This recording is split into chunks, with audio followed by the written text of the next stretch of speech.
Avis vascular centre మన దేశంలోనే the best varicose vein hospital.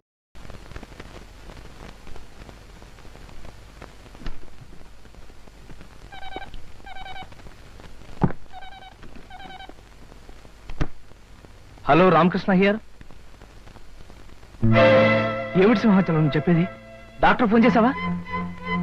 నేను వెంటనే బయలుదేరి వస్తున్నాను, నువ్వు మాత్రం ఆయన దగ్గరే ఉండు.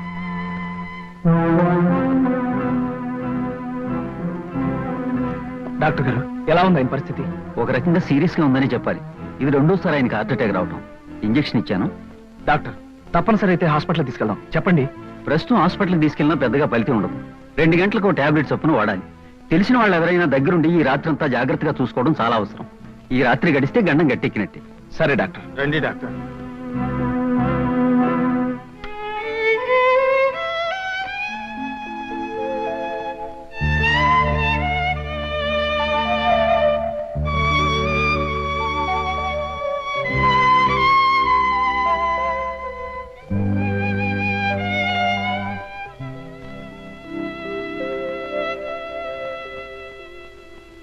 బాబు, అయ్యగారు నిద్రపోతున్నారుగా, ఇక మీరు ఇంటికి వెళ్ళండి.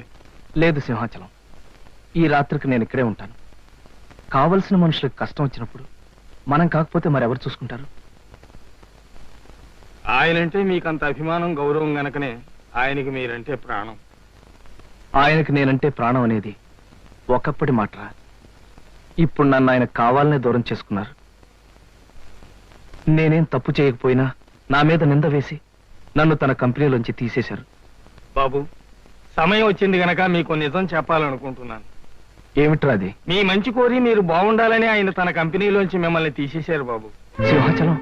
అవును బాబు, మీరు మీ కుటుంబం ఆనందంగా ఉండాలంటే మీకు ఎక్కువ డబ్బు అవసరమని ఆయనకి తెలుసు. ఊరికే ఇస్తే మీరు తీసుకోరని తెలుసు. జీతం పెంచి ఇద్దామంటే మీరు ఒప్పుకోరని తెలుసు. అందుకని గోపాలం బాబుతో మాట్లాడి ఎక్కువ జీతానికి మీకు ఉద్యోగం ఏర్పాటు చేసి ఇక్కడ కావాలని మిమ్మల్ని నానా మాటలు అని ఉద్యోగంలోంచి తీసేశారు బాబు. సింహాచలం, నువ్వు చెప్పేదంతా నిజమా? నిజం బాబు. నా అల్లుడు చెడ్డవాడని నన్ను తిట్టుకున్నా పర్వాలేదు, ఎక్కువ జీతంతో అతను ఆనందంగా ఉంటే అంతే చాలు అన్నారు బాబు.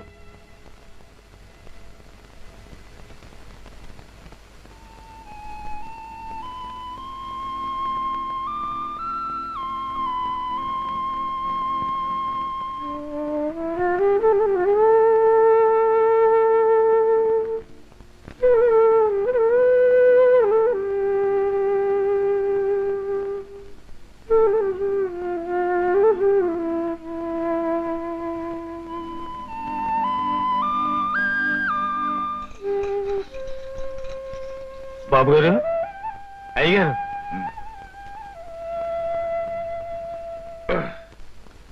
ఎలా ఉంది మావయ్య గారు మీకు? బాగానే ఉంది బాబు. ఎంతసేపు కృష్ణ వచ్చి? కృష్ణబాబు నిన్న రాత్రే వచ్చారండి. మీకు గుండెపోటు రాగానే అటు డాక్టర్ గారికి ఇటు కృష్ణబాబుకి ఫోన్ చేశానండి. అంటే అప్పటి నుంచి ఇక్కడే ఉన్నావా కృష్ణ? ఒక్క క్షణం కూడా నిద్రపోకుండా మీ పక్కనే కూర్చుని టైం ప్రకారం మాత్రలు ఇస్తూ రాత్రంతా మీకోసం జాగారం చేశారండి. బాబు కృష్ణ, సొంత బిడ్డలు సైతం కన్నవాళ్ళని పట్టించుకొని ఈ రోజుల్లో నువ్వు రాత్రంతా నా కోసం నిద్రాహారాలు మాని సేవ చేశావంటే నీ రుణం. మావయ్య గారు, మీరు నాకు చేసిన ఉపకారం ముందు నేను మీకు చేసింది చాలా తక్కువ. బాబు కృష్ణ. అవును మావయ్య, నాకు బ్రతుకునిచ్చారు, మీ కూతుర్ని నాకు భార్యగా ఇచ్చారు. ఇంకా మేలు చేయడం కోసం మీ దగ్గర నుంచి తీసేసి వేరే చోట ఉద్యోగం ఇప్పించారు. నీకు ఆ విషయం సింహాచలం చెప్పాడు. అప్పుడు నాకు మంచితనానికి మానవత్వానికి అర్థం తెలిసింది మావయ్య. బాబు కృష్ణ, సీత నీ కోసం ఎదురు చూస్తూ ఉంటుంది. నువ్వు బయలుదేరు. అలాగే. చూడు బాబు, నువ్వు నాకు మాట ఇవ్వాలి. ఏమిటి మావయ్య? ఎట్టి పరిస్థితుల్లోనూ నాకు గుండె జబ్బు వచ్చిందని సీతకు తెలియనివ్వకూడదు. అసలే తల్లి లేని పిల్ల, పంతాలు పట్టింపులు ఎన్నున్నా ఈ విషయం తెలిస్తే తను తట్టుకోలేదు. అందుకే ఈ సంగతి సీతకు తెలియనేనని నాకు మాట ఇవ్వాలి. అలాగే మావయ్య. అలాగే బాబు, వస్తాను. వెళ్ళిది. జాగ్రత్త.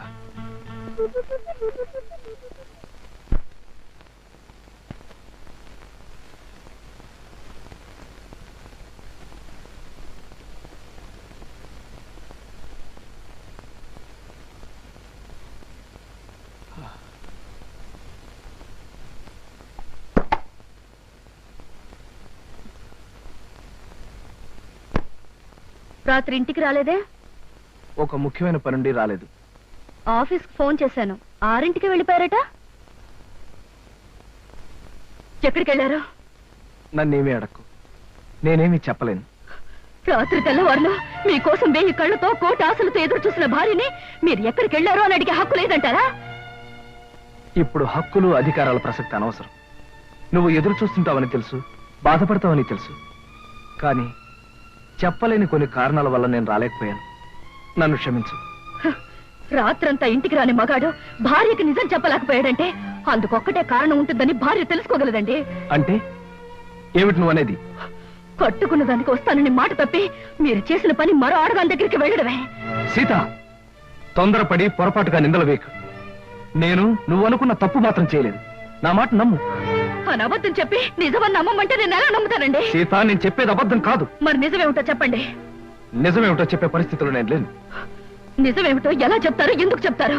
సొమ్ము కోసం ఆశపడే బజారు మనిషితో రాత్రంతా కులుకొచ్చిన భర్త భార్య దగ్గర నిజమెందుకు చెప్తాడండి? అబద్ధమే చెప్తాడు.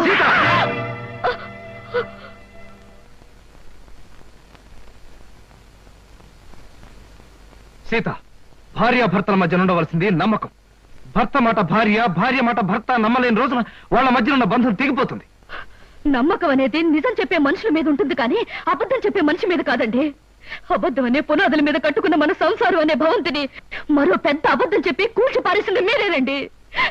అత్తయ్య, మీరే చెప్పండి.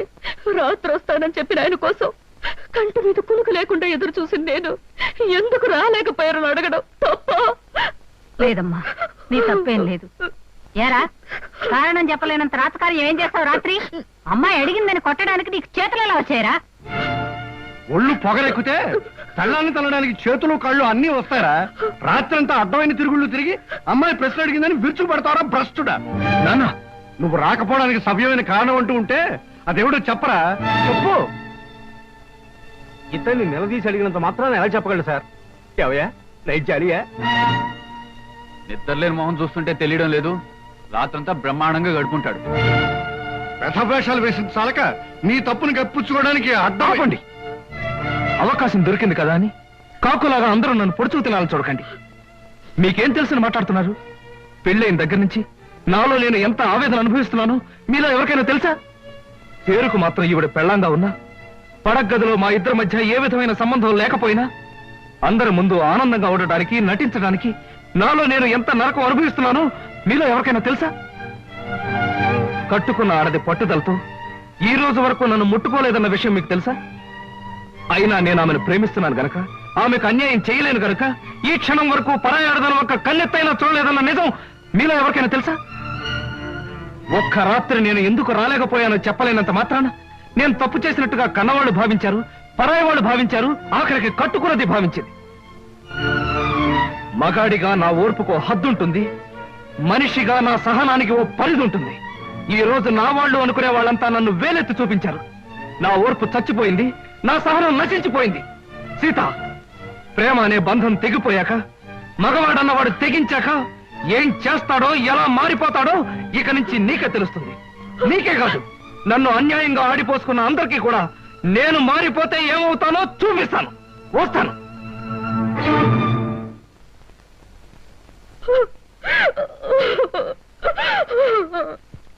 ఏమిటో సమాచారం? నువ్వు చెప్పేది నిజమా? అవును బాబు, అమ్మాయి గారు మిగతా వాళ్ళు చేసిన గొడవకి కృష్ణబాబు మనసు విరిగిపోయింది. ఇంట్లోంచి వెళ్ళిపోయారు బాబు.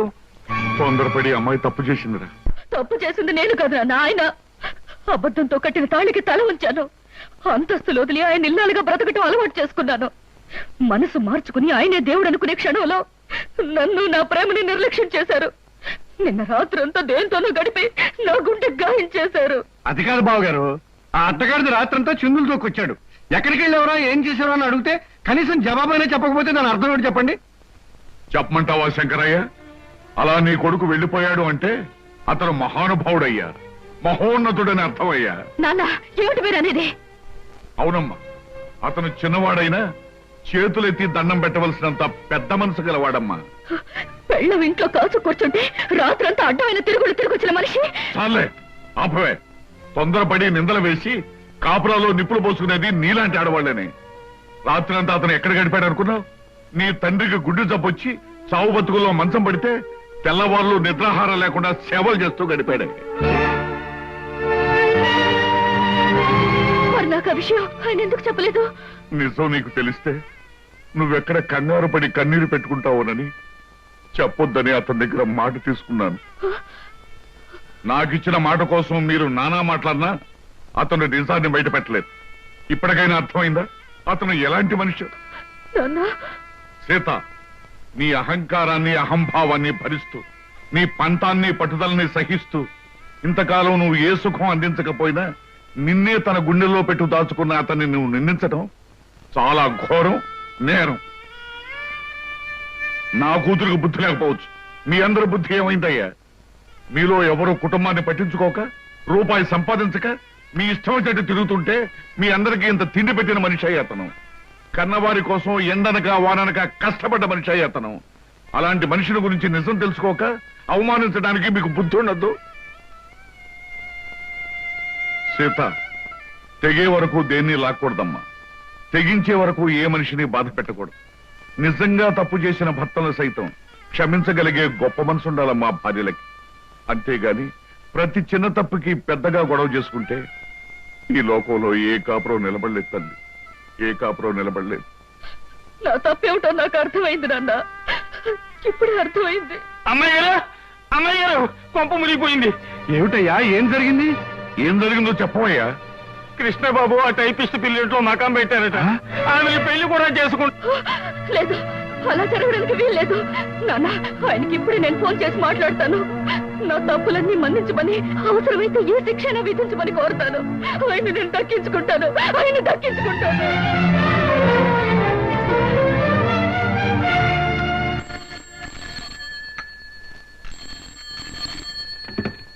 Hello, yes, whom do you want?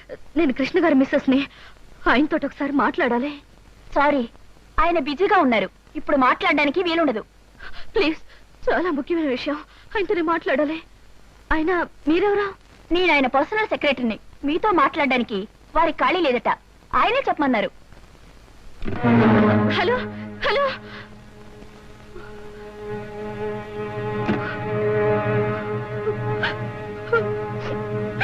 And for more videos, Please subscribe to iDream. Please subscribe to iDream. Please subscribe iDream. And please subscribe to iDream. For more videos, subscribe to iDream. please like, share and subscribe to the channel. Congratulations, iDream. Subscribe to iDream. Subscribe to iDream. So subscribe to iDream Media. iDream ki iDream team andarki huge congratulations. Please subscribe iDream Media. Please subscribe to iDream. Subscribe iDream. Please subscribe to iDream. iDream అంటే నా కళల channel subscribe చేసుకున్న నోరు తిరుగుతలేదు, మీరైతే గంట గుర్తు కొట్టండి. For more such videos, please subscribe to iDream. Subscribe to iDream. Please subscribe to iDream. Please subscribe iDream Media. Please do subscribe to iDream. Please subscribe to iDream Media. For best entertainment and information, please subscribe iDream. And don't forget to subscribe to iDream.